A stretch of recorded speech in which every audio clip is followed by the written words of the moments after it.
आप देख रहे हैं विशेष और आपके साथ मैं हूं विवेक। कभी राजधानी पटना के विश्वविद्यालयों में एडमिशन लेना छात्रों का सपना होता था, लेकिन अब यहां के विश्वविद्यालयों को छात्र नहीं मिल रहे। एडमिशन का ग्राफ गिरता जा रहा है। सवाल है यहां कि क्यों। विशेष में आज करेंगे पड़ताल, राजधानी के विश्वविद्यालयों में क्यों घट रहा है नामांकन का क्रेज।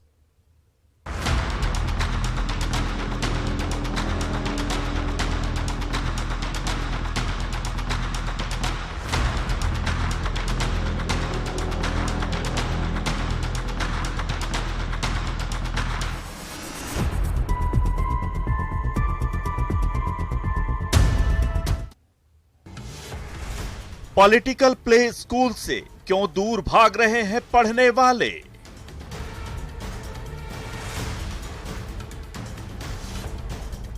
पटना यूनिवर्सिटी में क्यों गिर रहा है एडमिशन का ग्राफ।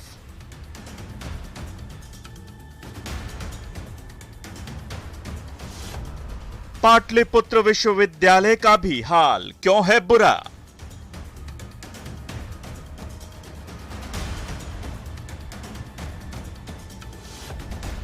आर्यभट्ट ज्ञान विश्वविद्यालय भी क्यों है मुश्किल में।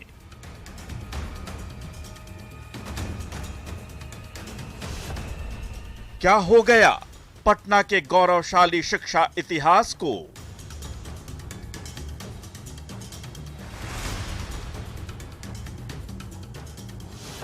पटना के विश्वविद्यालयों में क्यों नहीं पढ़ना चाहते छात्र।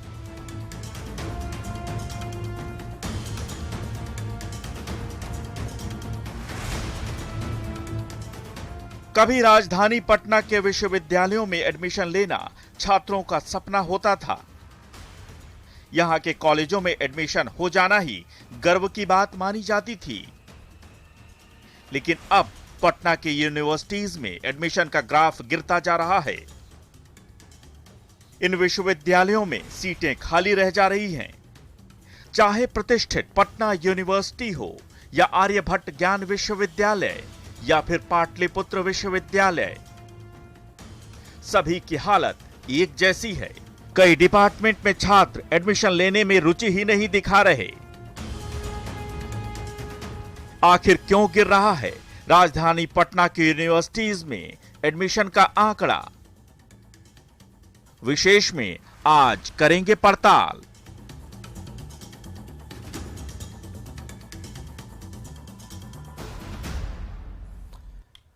चलिए पहले बात करते हैं पटना विश्वविद्यालय की, जो 100 साल से भी ज्यादा पुराना है। बिहार की सियासत का पॉलिटिकल प्ले स्कूल रहा है पटना यूनिवर्सिटी। लालू, नीतीश और सुशील मोदी जैसे नेताओं ने यहीं से राजनीति का कहरा सीखा। कभी पटना यूनिवर्सिटी में पढ़ना शान की बात मानी जाती थी। यहां की शिक्षा की गुणवत्ता इसे देश के नामचीन विश्वविद्यालयों में शुमार करवाती थी। लेकिन समय के साथ हालात बदल गए और अब पटना यूनिवर्सिटी छात्रों की कमी से जूझ रहा है। स्थिति ऐसी है कि यूनिवर्सिटी के सबसे मशहूर पटना कॉलेज की सीटें खाली रह जा रही हैं। रजनीश कुमार की रिपोर्ट देखिए।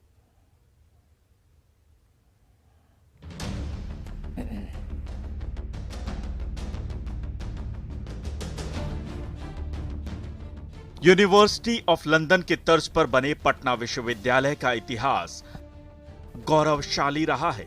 इसका स्वर्णिम इतिहास और शिक्षा की गुणवत्ता छात्रों के आकर्षण का बड़ा कारण रही है। एक वक्त था जब पटना यूनिवर्सिटी में एडमिशन लेना या पढ़ना गर्व की बात मानी जाती थी। लेकिन समय के साथ हालात बदले और विश्वविद्यालय की स्थिति भी बदलती चली गई। अब धीरे धीरे पटना यूनिवर्सिटी से छात्रों का मोह भंग होने लगा है। लेकिन देखने को मिला है कि इस बार 30% जो है सीटें वो खाली रह गई। ये सीटें खाली रहना हमारे लिए बहुत ही शर्म की बात है, क्योंकि बिहार में इतने बच्चे पढ़ते हैं और माना जाता है कि Patna university Oxford of the east कहा जाता था एक समय, और वो आजकल एकदम जर्जर हालत में है। इसका सबसे बड़ा है कि यहाँ पे एजुकेशन के लिए कोई इंफ्रास्ट्रक्चर नहीं है। यहाँ पे पटना विश्वविद्यालय बिहार का एक ऐसा विश्वविद्यालय था जहाँ इस बात से जाना जाता है कि सेशन टाइम पे होता है, और आज ये स्थिति हो गया है कि इसका सेशन लेट है। अभी जो हम लोग का 3rd ईयर था उसका 1 साल बर्बाद हो गया पटना विश्वविद्यालय। बहुत ज़्यादा व्यवस्था की कमी है। फील्ड देख लीजिए, डिपार्टमेंट देख लीजिए, इंफ्रास्ट्रक्चर देख लीजिए, बिल्डिंग देख लीजिए, पूरा यहाँ गर्ल्स के लिए बहुत वॉशरूम नहीं है। अगर गर्ल्स यहाँ पढ़ने आती है, कोई एजुकेशन का कॉलेज है, गर्ल्स आती है तो वॉशरूम करने कहाँ जाएगी? हर बीतते साल के साथ पटना यूनिवर्सिटी में पढ़ने वाले छात्रों का आंकड़ा कम होता जा रहा है। पटना यूनिवर्सिटी के सभी कॉलेजों को मिलाकर ग्रेजुएशन के करीब 4,500 सीटें हैं, लेकिन इस बार इनमें से लगभग 700 सीटें खाली रह गई हैं। जानकार इसके पीछे कई कारण मानते हैं। इनमें यूनिवर्सिटी में इंफ्रास्ट्रक्चर का अभाव, लगभग 80% अस्थायी शिक्षक और अत्याधुनिक लैब की सुविधा की कमी समेत कई कमियां वजह मानी जा रही हैं। इसका बहुत सारा रीज़न है। जैसा कि मेरे भाई बताएं, वोकेशनल कोर्स का जो डिपार्टमेंट यहाँ नहीं, सबसे बड़ा दिक्कत तो पटना कॉलेज का यही है। स्नातक और स्नातकोत्तर दोनों की स्थिति वही। बहुत सारे डिपार्टमेंट का, सारे ब्रांच का, सबका वही प्रॉब्लम है। यहाँ 400 टीचर का यहाँ पे सीट है पटना कॉलेज में, लेकिन यहाँ टीचर 40 भी नहीं पूरेंगे। सारे गेस्ट फैकल्टी हैं जो कि 500 रुपये 800 रुपये घंटा क्लास लेते हैं। उनको बस इतना सही मतलब होता है कि मेरा 1 घंटा टाइम पूरा हो जाए। वो आते हैं और बस चले जाते हैं। क्या मानते हैं यही रीजन है कि दूसरे प्रदेश में बच्चे जो एडमिशन लेना चाहते हैं पलायन कर जाते हैं? हाँ, तो बिल्कुल। अगर हम 1.5 लाख रुपया 2 लाख रुपया फी देकर अगर हम पटना में, बिहार में पढ़ रहे हैं, तो फिर वही हम बाहर में देकर उसी चीज़ के लिए हम अच्छे से फी देकर और ज़्यादा फी देकर और अच्छे से क्यों ना पढ़ें। पटना विश्वविद्यालय का सबसे मशहूर कॉलेज पटना कॉलेज है, जिसे कभी पूरब का ऑक्सफोर्ड कहा जाता था।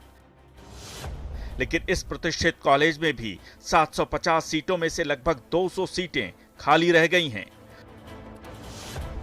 पटना यूनिवर्सिटी के बीएन कॉलेज में आर्ट्स और साइंस मिलाकर करीब 1000 सीटें हैं, जिसमें लगभग 300 सीटें खाली रह गई हैं। पटना कॉलेज के छात्रों की माने तो यहां कमियां ही कमियां हैं। यही वजह है कि रेगुलर से लेकर वोकेशनल कोर्सेज तक में सीटें खाली रह जा रही हैं। छात्रों की शिकायत है कि यहां ना तो ठीक से बैठने की जगह है और ना ही इस यूनिवर्सिटी में स्थायी शिक्षक हैं। ऊपर से सेशन लेट की समस्या आम है, जिसकी वजह से एडमिशन का ग्राफ लगातार गिर रहा है। वोकेशनल कोर्स जो देखा जाए उसमें बीएमसी में पहली बार ऐसा हुआ कि लगभग 20 से ज़्यादा सीट खाली है, और उसका वजह ये है कि यहाँ पे जो पटना कॉलेज का हम बात कर रहे हैं, यहाँ स्टूडेंट को बैठने के लिए क्लासरूम तक नहीं है। जबकि सबसे ज़्यादा अगर कोई पैसा देता है तो वोकेशनल का स्टूडेंट है, लगभग 1 लाख के अप्रॉक्स देता है, और उसका अपना डिपार्टमेंट नहीं है, वो किसी और डिपार्टमेंट में बैठ के क्लास करता है। बीसीए की बात करें तो वहाँ पे इतना कंजस्टेड जगह पे बच्चा बैठता, एक बेंच पे 4 स्टूडेंट बैठता है, और प्लेसमेंट तो बिल्कुल भी नहीं है यहाँ पे। टीचर की बहुत ज़्यादा ही कमी यहाँ पे, तो फिर मारामारी खत्म होगी ही। बहुत ज़्यादा व्यवस्था की कमी है। फील्ड देख लीजिए, डिपार्टमेंट देख लीजिए, इंफ्रास्ट्रक्चर देख लीजिए, बिल्डिंग देख लीजिए। पूरा यहाँ गर्ल्स के लिए बहुत वॉशरूम नहीं है। अगर गर्ल्स यहाँ पढ़ने आती है, कोई एजुकेशन का कॉलेज है, गर्ल्स आती है तो वॉशरूम करने कहाँ जाएगी? पटना यूनिवर्सिटी के मगध महिला कॉलेज की बात करें तो यहां भी तीनों संकाय यानी आर्ट्स, साइंस और कॉमर्स मिलाकर करीब 100 सीटें खाली रह गई हैं। हालांकि साइंस कॉलेज की स्थिति थोड़ी बेहतर है, लेकिन यहां भी 680 सीटों में से 475 सीटों पर ही दाखिला हो सका है।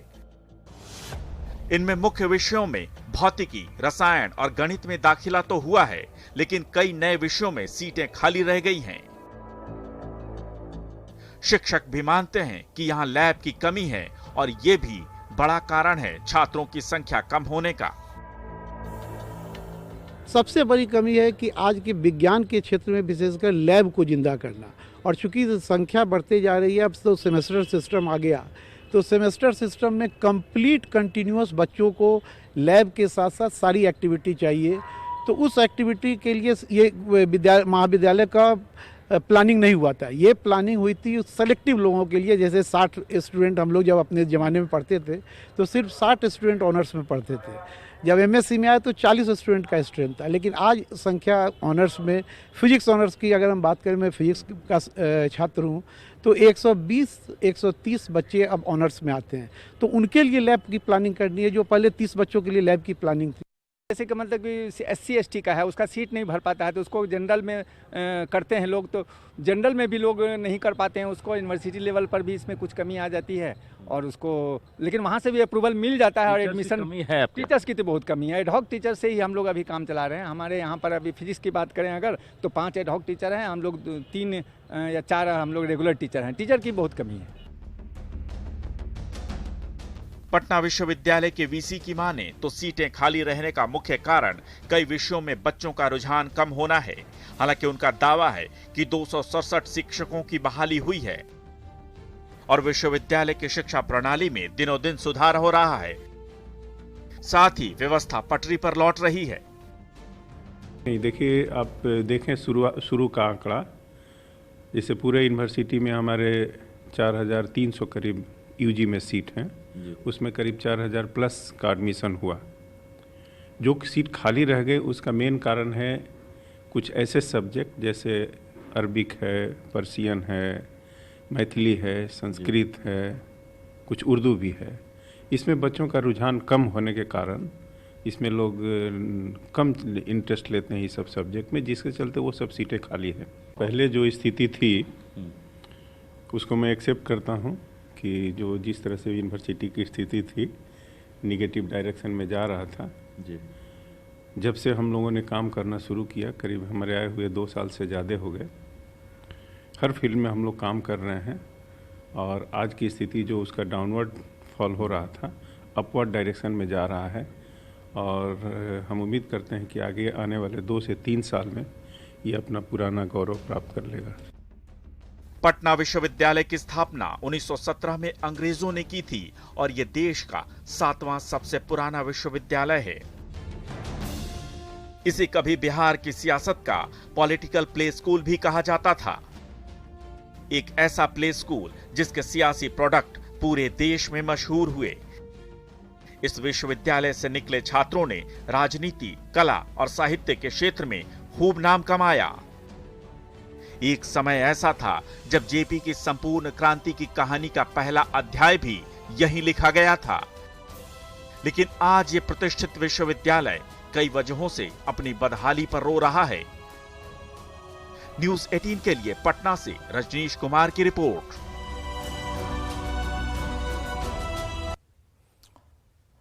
तो पटना यूनिवर्सिटी की हालत तो आपने देख ली। अब राजधानी के एक और विश्वविद्यालय की स्थिति को दिखाते हैं। साल 2018 में मगध यूनिवर्सिटी से अलग होकर बने पाटलिपुत्र यूनिवर्सिटी में सबसे ज्यादा यानी लगभग 1.25 लाख सीटें हैं, लेकिन यहां भी एडमिशन के आंकड़े लगातार गिर रहे हैं।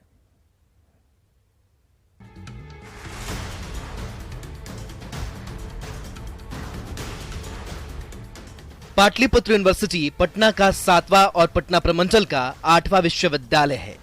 मगध यूनिवर्सिटी से अलग होकर 2018 में बने इस विश्वविद्यालय में सभी कोर्सेज मिलाकर करीब 1.25 लाख सीटें हैं, लेकिन इस बार यहां भी सभी सीटों पर एडमिशन नहीं हो सका है और सीटें खाली रह गई हैं।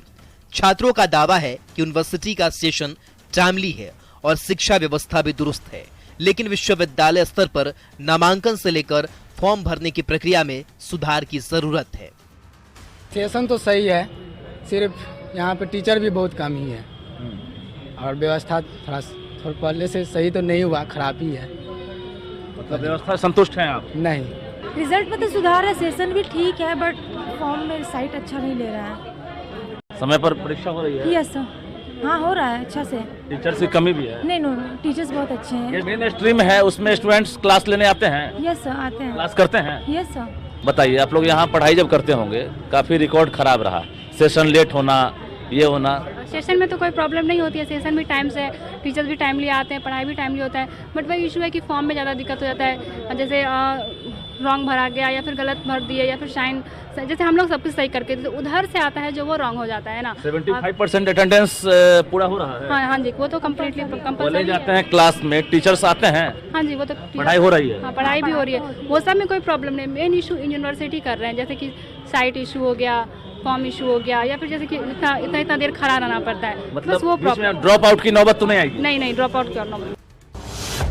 पाटलिपुत्र यूनिवर्सिटी में रेगुलर और वोकेशनल कोर्सेज को मिलाकर स्नातक में 1,25,000 सीटें हैं, लेकिन एडमिशन 1,03,000 ही हो पाया है। बाकी सीटें खाली रह गई हैं। हालांकि यूनिवर्सिटी के वाइस चांसलर का दावा है कि मैथ्स, साइंस और कॉमर्स जैसे रेगुलर कोर्सेज में सीटें खाली नहीं हैं। और जो कुछ सीटें खाली रह गई उसका रुझान बच्चों का कम है, क्योंकि जैसे पाली लैंग्वेज है, मैथिली है, उर्दू में है, इस तरह की ब्रांचेज जो हैं उसमें बच्चों ने बहुत कम एडमिशन। मेन स्ट्रीम में पोजीशन बेहतर है? मेन स्ट्रीम में इतनी ज़्यादा एडमिशन थे कि हमारे पास मारामारी थी कि कैसे वो करें, चूँकि सब चीज़ ऑनलाइन होता है तो इसलिए काफ़ी अच्छी पोजीशन रही हमारे यहाँ। मेन स्ट्रीम में, हमको साइंस में, कॉमर्स में और आर्ट्स में, दोनों में काफ़ी अच्छा है। मतलब जो मुख्य विषय है उसमें सीटें खाली नहीं कोई सीट 100% भरी हुई है। पाटलिपुत्र यूनिवर्सिटी के वीसी प्रोफेसर आर.के. सिंह की माने तो जो मेन स्ट्रीम कोर्सेज हैं उनमें सीटें खाली नहीं है, लेकिन पाली, मैथिली और उर्दू जैसे विषयों में छात्रों का रुझान कम होने के कारण सीटें खाली रह जाती हैं। वीसी का दावा है कि पिछले साल 79,000 छात्रों ने ही दाखिला लिया था, जबकि इस बार 1,03,000 छात्रों ने नामांकन कराया है। वहीं पीजी में भी पिछले साल 4,500 नामांकन हुआ था, लेकिन इस बार 10,000 छात्रों ने एडमिशन लिया है। उसकी वजह से आपको बताना चाहेंगे कि पिछली बार हमारे यहाँ यूजी में 79,000 करीब एडमिशन था, और इस बार जो हमारा एडमिशन क्या रजिस्ट्रेशन जो हुआ, एडमिशन तो हुआ ही, साथ साथ रजिस्ट्रेशन उसकी ऑथेंटिसिटी होती है। हमारे यहाँ रजिस्ट्रेशन करीब 1,03,000 है, जो कि पिछली बार से करीब 23,000 ज़्यादा है।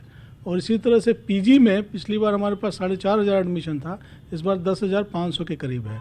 तो उसमें भी हमारे काफ़ी जो है एडमिशन बहुत अच्छे, और बड़ी दूसरी यूनिवर्सिटी छोड़ के इस यूनिवर्सिटी में इस बार एडमिशन हुए हैं। एक जानकारी के मुताबिक पाटलिपुत्र विश्वविद्यालय में 25 संघीभूत कॉलेज हैं। इसके अलावा 17 एफिलिएटेड कॉलेज, 3 माइनॉरिटी और 2 डेंटल कॉलेज भी हैं। इतने बड़े विश्वविद्यालय में सीटें भी सबसे ज्यादा हैं। बाहरी तत्वों का दबाव भी कम हुआ है। तो आप देखा जाए अभी तो पिछले जब से हम आए हैं, 1 महीने लोगों स्टूडेंट्स ने डिस्टर्ब किया, लेकिन अब तो हमें लगता नहीं कोई स्टूडेंट हमारी यूनिवर्सिटी में आता हो। हमने ग्रीवांस सेल भी बनाया है। अब बच्चों का जो भी होता है कॉलेज जमा करते हैं, यहाँ पर तुरंत उनके ग्रीवांस एड्रेस किए जाते हैं और तुरंत उनको सोल्यूशन दिया जाता है। और जहाँ तक एकेडमिक की बात रही, मैं तो सोचता हूँ कि हमारे सारे सत्र जो है रेगुलर हो गए हैं। इवन 2022-24 के पीजी का हमने फर्स्ट सेमेस्टर का एग्जाम करा दिया और 1 हफ्ते में उसका रिजल्ट दे देंगे, वो भी रेगुलर हो गया। पाटलिपुत्र विश्वविद्यालय अपनी बेपटरी हो चुकी उच्च शिक्षा व्यवस्था को पटरी पर लाने की कवायद में जरूर जुटा है, लेकिन कहते हैं कि जब एक बार भरोसा उठ जाए तो दोबारा विश्वास करना मुश्किल हो जाता है। यही वजह है कि बेपटरी हो चुके स्टेशन को पटरी पर लाने के बाद भी पहले की तुलना में एडमिशन का क्रेज कम हुआ है और छात्रों का उच्च शिक्षा के लिए बिहार से बाहर पलायन जारी है। जरूरत है विश्वविद्यालयों के खोए हुए अतीत को वापस लौटाने की, तभी सुनहरे भविष्य का निर्माण हो सकेगा। न्यूज़ 18 के लिए पटना से रजनीश कुमार की रिपोर्ट। और बाद सेंटर ऑफ एक्सीलेंस कहे जाने वाले आर्यभट्ट ज्ञान विश्वविद्यालय की यह यूनिवर्सिटी मुख्यमंत्री नीतीश कुमार के ड्रीम प्रोजेक्ट में शामिल है। राज्य सरकार की तरफ से हर मुमकिन सुविधाएं यहां उपलब्ध की जा रही हैं। बावजूद इसके यूनिवर्सिटी में शिक्षकों की भारी कमी से शिक्षा व्यवस्था प्रभावित हो रही है और इसका असर एडमिशन पर पड़ रहा है। राजधानी पटना की आर्यभट्ट यूनिवर्सिटी मुख्यमंत्री नीतीश कुमार की ड्रीम यूनिवर्सिटी है। इसे सेंटर ऑफ एक्सीलेंस भी कहा जाता है, यानी ज्ञान का उत्कृष्ट केंद्र। बिहार के गौरवशाली शिक्षा इतिहास को ध्यान में रखकर इस विश्वविद्यालय की नींव रखी गई थी, लेकिन अपनी शुरुआत के चंद वर्षों में ही ये विश्वविद्यालय पटरी से उतरता दिख रहा है। इस यूनिवर्सिटी को स्टूडेंट नहीं मिल रहे हैं, सीटें खाली रह रही हैं। ज्ञान विश्वविद्यालय में अभी 3 शैक्षणिक केंद्रों में अध्यापन कार्य चल रहे हैं, जिनमें Aryabhatta centre for nano science and nano technology, centre for geographical study और centre for journalism and mass communication में पढ़ाई चल रही है। इस वर्ष नामांकन की जो प्रक्रिया है उसमें काफ़ी कम बच्चों का नामांकन हुआ है, ये सही है। हम लोग इस बात की समीक्षा कर रहे हैं कि कम नामांकन होने के पीछे क्या कारण है। आर्यभट्ट नॉलेज यूनिवर्सिटी में पीजी के 3 कोर्सेज चल रहे हैं। ये कोर्सेज हैं Aryabhatta centre for nano science and nano technology, centre for geographical studies और centre for journalism and mass communication. लेकिन तीनों स्ट्रीम में 63% सीटें खाली रह गई हैं। सबसे खराब हालत जर्नलिज्म एंड मास कम्युनिकेशन की है। इस डिपार्टमेंट में कुल 30 सीटें हैं, जिनमें 5 पर ही दाखिला हुआ है। साइंस एंड टेक्नोलॉजी में भी 20 में से 7 सीटों पर ही दाखिला हुआ है, जबकि ज्योग्राफिकल स्टडीज में भी 50 सीटों में 15 पर ही नामांकन हुआ है। इसका सबसे बड़ा कारण है स्थायी फैकल्टी का नहीं होना। हालांकि यूनिवर्सिटी प्रशासन का दावा है कि जल्द ही शिक्षकों की नियुक्ति होगी और विश्वविद्यालय की शिक्षा व्यवस्था पटरी पर लौटेगी। सरकार के स्तर पे भी पदों का सृजन का कार्य चल रहा है और बहुत जल्द ही हमें शिक्षक और गैर शैक्षणिक पदों का सृजन जो है राज्य सरकार द्वारा किया जाएगा और तदुपरांत हम लोगों के द्वारा नियुक्ति की प्रक्रिया की जाएगी। और ये तीनों शैक्षणिक केंद्र एक समय ऐसा है कि उत्कृष्ट केंद्रों में राज्य में गिना जाएगा और बहुत जल्द यहाँ शिक्षकों की नियुक्ति के बाद छात्रों की भी रुचि बढ़ेगी और हमें उम्मीद है कि ये तीनों केंद्र भविष्य में काफ़ी अच्छे ढंग से अपने क्षेत्रों में कीर्तिमान स्थापित करेंगे। छात्र कई तरह की कमियों की शिकायत करते हैं। सबसे ज्यादा शिकायत शिक्षकों की कमी ही है। इस कारण शिक्षा व्यवस्था बुरी तरह प्रभावित हो रही है। ये हाल तब है जब मुख्यमंत्री नीतीश कुमार का ये ड्रीम प्रोजेक्ट है। न्यूज़ 18 के लिए पटना से रजनीश कुमार की रिपोर्ट।